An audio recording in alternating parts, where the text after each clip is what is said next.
نکته خیلی مهم در مورد دوستی هستش که باید به بچه‌هامون یاد بدیم. اول اینکه چطور دوست پیدا کنن، دوم اینکه دایره دوستی رو برای اونها توضیح بدیم.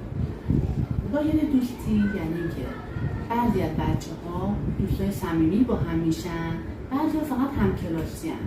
ولی تو مدرسه می‌بینیم که بچه‌ها فقط دوست دارن همدیگه صمیمی باشن، همه جا با هم برن و این تفاوت این دوتا رو نمیتونن با هم درک کنن. نکته سوم که خیلی از همه مهمتره اینه که بین دوستی و رفتار دوستانه تفاوت وجود داره. رفتار دوستانه یعنی اینکه ممکنه ما باید یه بچه با یه بچه دیگه دوست باشه ولی رفتارش با هم دیگه دوستانه نیست.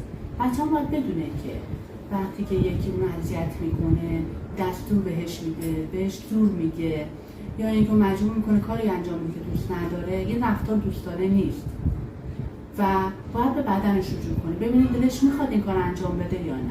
اگه دلش نخواد بلد باشه چجوری بهش نه بگه، بهش بگه که من از این کار ناراحت شدم، این کار ادامه نده، یا اگه کار بالا گرفت بتونه به یه بزرگتر حتما در میون بذاره و اطلاع